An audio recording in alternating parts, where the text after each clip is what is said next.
پوچھا کہ کیا عورت مزارات اور قبرستان میں جا سکتی ہے؟ دیکھیں، عورت کے لیے ویسے تو یہ پہلے سمجھ لیں کہ نبی کریم صلی اللہ علیہ وسلم نے ارشاد فرمایا کہ پہلے میں نے تمہیں زیارت قبور سے روکا تھا، اب میں تمہیں اجازت دیتا ہوں کہ تم قبروں کی زیارت کرو، کیونکہ اس سے انسان کو نصیحت حاصل ہوتی ہے۔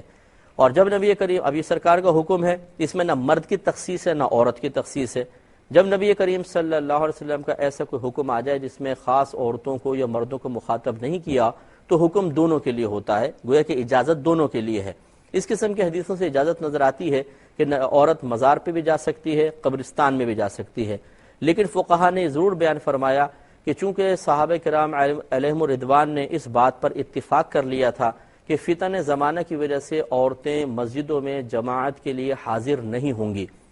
تو جو جماعت واجب تھی اس سے عورتوں کو روک دیا، کیونکہ زمانے میں فتنہ ہے۔ تو قبرستان جانا اور مزارات پہ جانا تو زیادہ سے زیادہ مستحب ہے، یعنی جائیں تو ثواب ہو سکتا ہے، اچھی نیت کے ساتھ جائیں تو ثواب مل جائے، ورنہ نہ جانا کوئی گناہ نہیں ہے۔ ترک جماعت تو پھر اس میں کوئی گناہ کا پہلو تھا، لیکن فتنے کی وجہ سے جب اس کو صحابہ کرام نے منع کر دیا تو یہ مستحب کام تو بدرجہ اولیٰ منع ہوگا، لہذا فقہا نے ارشاد فرمایا کہ عورتیں اپنے گھر سے ہی ایصال ثواب کریں، قبرستان اور مزارات نہ جائیں۔ لیکن اگر کوئی بہن جاتی ہیں اور قیودات شرعیہ کا لحاظ کر کے جاتی ہیں تو ہم اس حاضری کو ناجائز حرام نہیں کہہ سکتے ہیں۔ وہ شرعی قیودات کیا ہیں؟ نمبر 1، اپنے محرم کے ساتھ جائیں، اور شوہر ہے تو ان کی اجازت سے، ماں باپ ہے تو ماں باپ کی اجازت سے جائیں، باپردہ طریقے سے گھر سے نکلے، راستہ پر امن ہونا چاہیے، کوئی عزت وغیرہ کا یا لوٹنے کا اندیشہ نہ ہو۔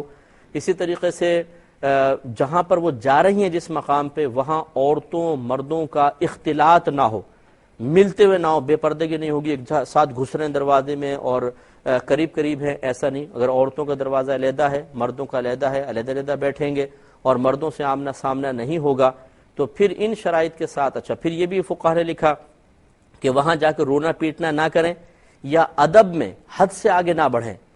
جیسے کہ علماء نے حاضری مزار کا طریقہ یہ بیان کیا کہ آپ قدموں کی طرف سے آئیں۔ یہ حدیث میں بھی سرکار نے فرمایا سر کی طرف سے نہ ہو کہ اس سے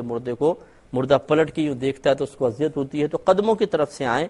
اور اس طرح سینے کے سامنے کھڑے ہو جائیں اس صاحب مزار کی کہ ہماری پشت کمر کی طرف ہو اور ہمارا چہرہ ان کے سینے کی طرف ہو، اور 4 قدم کے فاصلے پہ کھڑے ہوں۔ جو آپ نے قرآن پاک وغیرہ پڑھنا ہے پڑھیں، جو آپ ایصال ثواب کرنا چاہتے ہیں، جو برکت کے لیے پڑھنا چاہتے ہیں پڑھ لیں، اس کے بعد اللہ تعالیٰ کی بارگاہ میں دعا مانگیں اور بس ایسے پلٹ آئیں۔ علماء نے منع کیا ہے کہ قبر کو ہاتھ لگایا جائے، قبر کو چوما جائے، یا اور کسی ایسے فعل کا ارتکاب، بلکہ ادب یہی لکھا ہے کہ 4 قدم کے فاصلے پر رہیں، جیسا ان بزرگ کی زندگی میں ان سے دور ادباً رہتے ہیں ایسے ان کے مزار سے بھی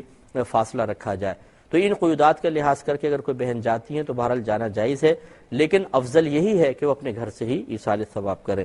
اور یہ جو ایک حدیث بیان کی جاتی ہے کہ جو عورت اپنے گھر سے مزار کی قبرستان کی زیارت کے لیے نکلے تو اس پہ اللہ کی لعنت ہوتی ہے، یہ فرشتوں کی لعنت ہوتی ہے، یہ حدیث اسی چیز کے ساتھ مقید کی گئی ہے کہ جب وہ عورت قیودات شرعیہ کے خلاف نکلے، بے پردہ نکلے، راستہ پر فتن ہو، وہاں عورتوں مردوں کا اختلاط ہوگا، یہ قبر پہ جا کے روئیں گی، پیٹیں گی، چلائیں گی، یا بے ادبی میں حد سے آگے گزر جائیں گی، تو ان پر اللہ کی لعنت ہوگی، ویسے نہیں ہے۔